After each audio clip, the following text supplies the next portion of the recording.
Before I begin, I'd like to take this opportunity to just give a little bit of a background about the public art collection.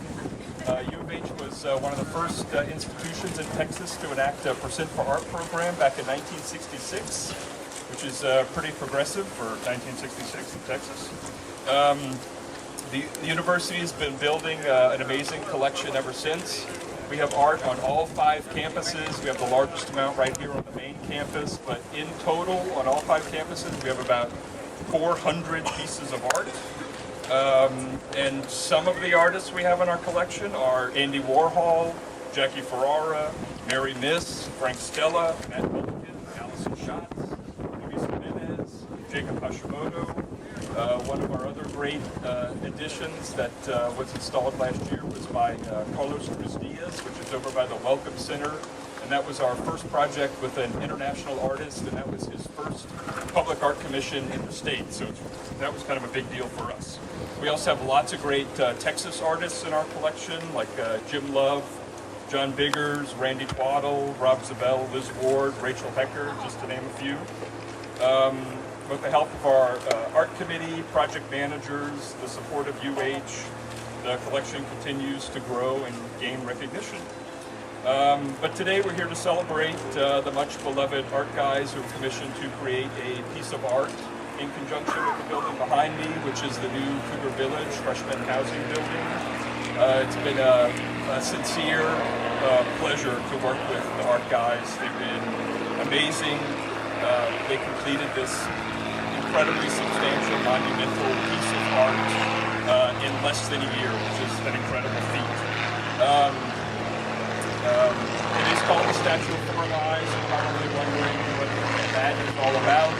And I'll just tell you briefly, because I don't want to give a whole lot away. They actually were asked to do this piece, and they started thinking about what they wanted to do. They were looking at art on campuses all across the country, and looking at statues and how people interact with statues on campus and how they feel about them. And they came across the statue of John Harvard at Harvard University, which is locally known as the Statue of Three Lies, because it is there's 3 lies. It's not John Harvard, the date's wrong, it's not the founder of Harvard. So in an effort to one-up Harvard, they wanted to do the Statue of 4 Lies. So here we are. I'm not going to say much more. The whole piece is really embedded with lots of secrets and clues in mysterious language, and they encourage interaction and curious investigation about the piece. So you're welcome to come and investigate and read. There is a website associated with it called thestatueof4lies.com that is somewhat helpful and somewhat more confusing, but it's a great website. And there's also a codex that is part of the piece that's housed in the special collections in the library that will either confuse you more or help you more. So this public art is rarely a one-person operation. The credit usually all goes to the artist who envisions it, but it is always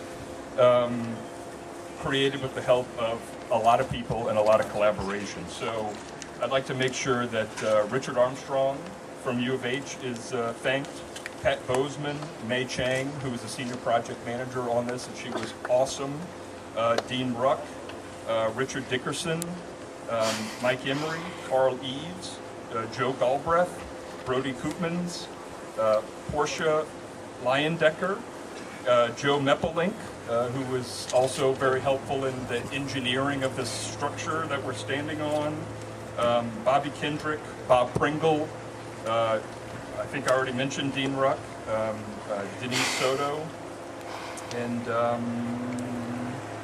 Bob Browen also. So I think that's probably all I'm going to say. I'm going to hand it over to our speakers. I would like to mention that the U of H Public Art Collection is on Facebook. You just look up University of Houston Public Art Collection, become a fan. I update it fairly frequently with events and news and images.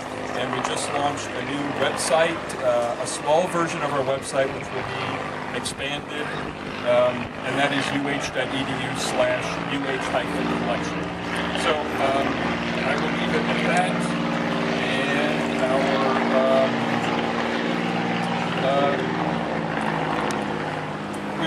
begin with a song by Stu Mulligan. So, Stu here.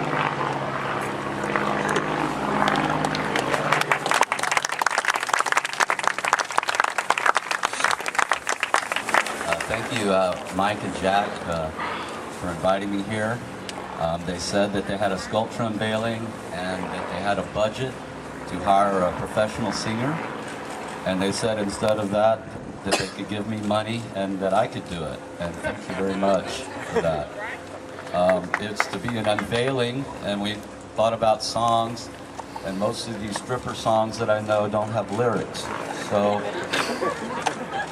I said that what Mike suggested I do was God Bless America, and I said I don't know the words and can't memorize it, and Mike said that's not a problem, you can write it on your hand.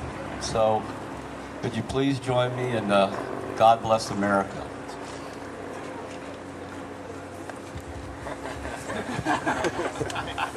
God bless America, land that I love, stand beside her and guide her through the light with the light from above.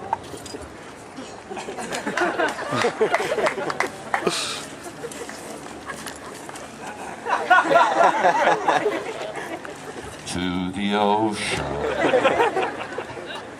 white with foam, God bless.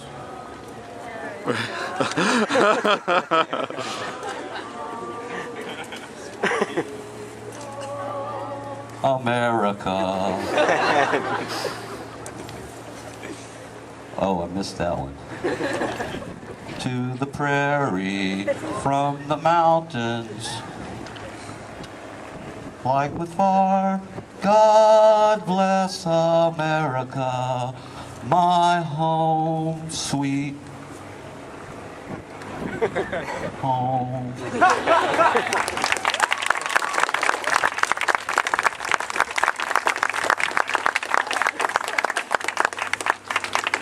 So much. Our next speaker is Richard Armstrong. He's the Associate Professor of Classical Studies in the Department of Modern and Classical Languages.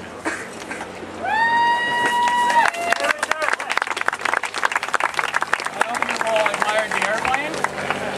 I hope you've also seen, as our president is showing, it's a functional work of art that provides shade.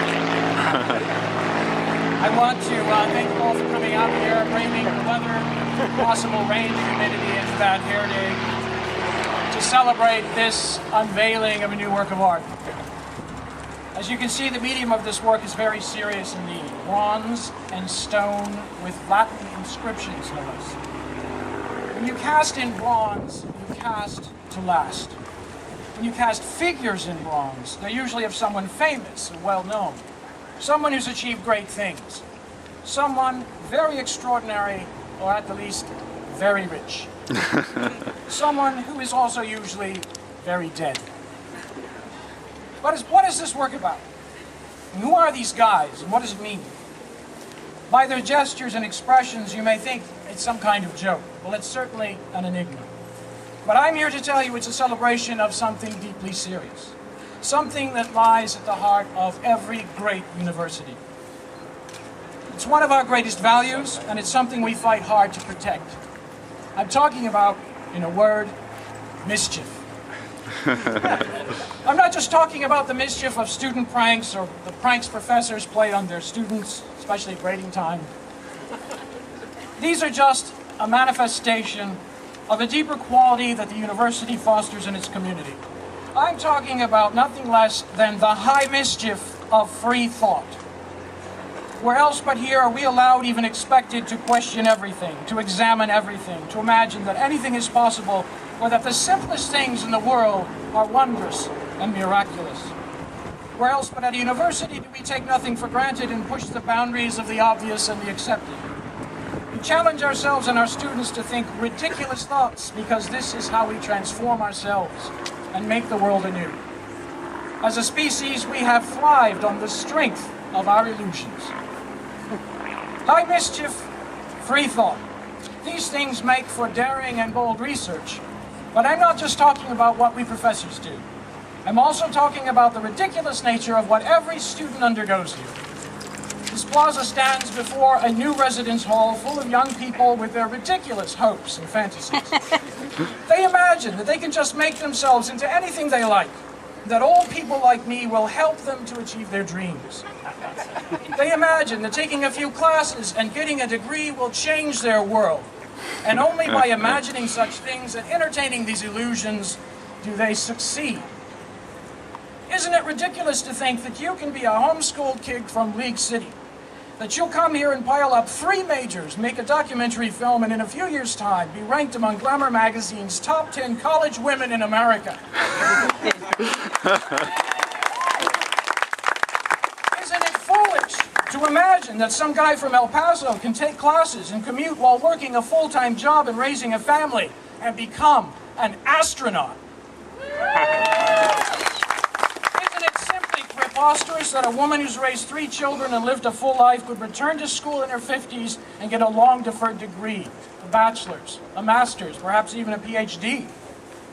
Isn't it ludicrous to think that you could actually learn another language and start to have thoughts of your own in Chinese, in Arabic, in Hindi, or even in Latin? We take the ridiculous seriously here, and in doing so, we make the impossible happen. And this artwork celebrates the transformative mischief that lies at the heart of our community. It doesn't commemorate what is dead. It demands that you step up and be a part of what is alive forever. It demands that you ponder its enigmas and become an active participant. So what does it mean? What does that suitcase represent? I want to get a shot of the suitcase. Oh, okay. Is this the baggage we leave behind as we embark on our new lives and learning? Or is it full of precious heirlooms that some time traveler has left for us to discover? Or is it a bomb? Or is it a mistake? And who are these guys, anyway? Are they famous sons of the University of Houston? Perhaps. Have they given millions to the university? Well, that would be very nice. Are they comedians who died in a tragic accident? They could be anyone. Why, they might be someone just wandering around here today. You will see shortly for yourselves.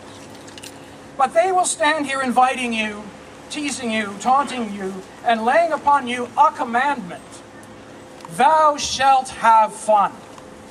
Because fun is fundamental to youth, to joy, and to the liberation of the mind and the spirit. These guys, these artwork, these art guys will stand here for future generations to remind us that while we honor the past and we're grateful to our wealthy benefactors, we here are in the business of mischief, of transforming lives, of testing the limits of truth and possibility, and of thinking that thought matters.